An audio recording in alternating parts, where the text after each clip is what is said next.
فرمایا بیٹی کیا تجھے معلوم نہیں تیرے بابا علی کو نمک کے ساتھ روٹی کھانا کتنا پسند ہے؟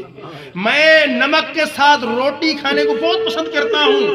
پھر مولا علی علیہ السلام نے نمک کے ساتھ افطار کیا اور پھر عزیزانو وہ ساری رات مولا علی کی تسبیح، ساری رات مولا علی علیہ السلام ذکر خدا میں مصروف رہے، تسبیح خدا میں، نماز و مناجات میں مصروف رہے۔ 19 رمضان مبارک کی رات کبھی مولا علی علیہ السلام گھر میں جاتے ہیں، کبھی باہر نکلتے ہیں، کبھی کمرے میں آتے ہیں، کبھی کمرے سے باہر نکلتے ہیں، اور کبھی مولا کائنات علیہ السلام آسمانوں کو دیکھتے ہیں، اور کبھی اپنی ریش مبارک کو پکڑتے ہیں اور کہتے ہیں کہ خدا کی قسم یہ وہی رات ہے کہ جس رات کا وعدہ رسول اللہ نے مجھ سے کیا۔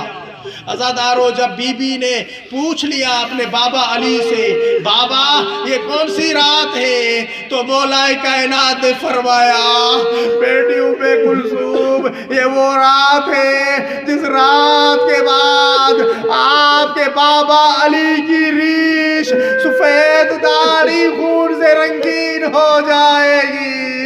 عزادارو مولا کوئی غم نہ دے سوائے غم شبیر۔ رات گزرتی رہی، صبح کا وقت ہوا، ایک مرتبہ امیر المومنین مسجد کوفہ کی طرف بڑھنے لگے۔ اب جیسے ہی مولا علی مسجد کی طرف بڑھنے لگے، بدخوں نے مولا کا راستہ روک لیا۔ بی بی نے جب بدخوں کو ہٹانا چاہا تو مولا علی نے فرمایا، بیٹی نے چھوڑ دو، یہ علی پر گریہ کر رہی ہے، علی کا ماتم کر رہی ہے۔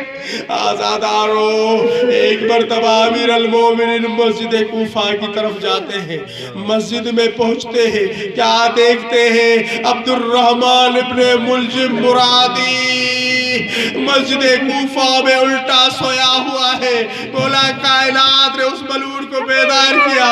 یہاں پر میں یہ بات عرض کروں آزادارو، جو علی ابن ابی طالب یہ بات پسند نہیں کرتا کہ علی کا دشمن، علی کا قاتل بے نمازی ہو، وہ اپنے شیعوں کو کس طرح سے بے نمازی دیکھ سکتا ہے؟ علی کے شیعوں کو چاہیے کہ نماز کے پابند رہے۔ عزادارو مولا علی نے ابن ملجم کو بیدار کیا اور پھر عزادارو مولا علی علیہ السلام گلدستہ اذان پر تشریف لے گئے۔ اللہ اکبر، اذان کی آواز بلند ہوئی، مسجد کوفہ سے شہر کوفہ میں پہنچی۔ کیا درد تھا مولا کی اذان میں! تمام کوفے کے لوگ باہر نکل آئے تاکہ علی کی اذان سنے، اور پھر یہ آواز مولا کے گھر میں پہنچی۔ بی بی زینب ام کلثوم نے سن لیا، بین زینب آج بابا علی کی اذان سن لے، قیامت تک یہ اذان لیا۔ اجرکم اللہ۔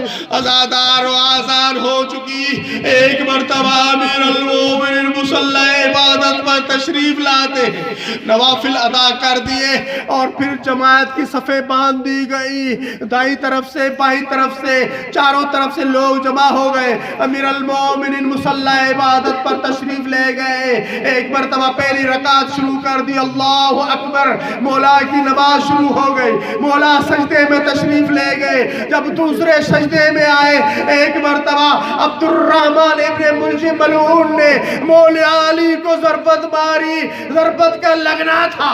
علی مولا نے فرمایا، فزتو برب الکعبہ، رب کعبہ کی قسم آج علی کامیاب ہو گئے۔ اجرکم اللہ۔ عزادارو ایک طرف سے مولا حسن بڑھے، دوسری طرف سے مولا حسین بڑھے۔ مولا حسن نے نماز کو مکمل کرایا اور پھر عزادارو آخری جملہ سن لیجئے، تاریخ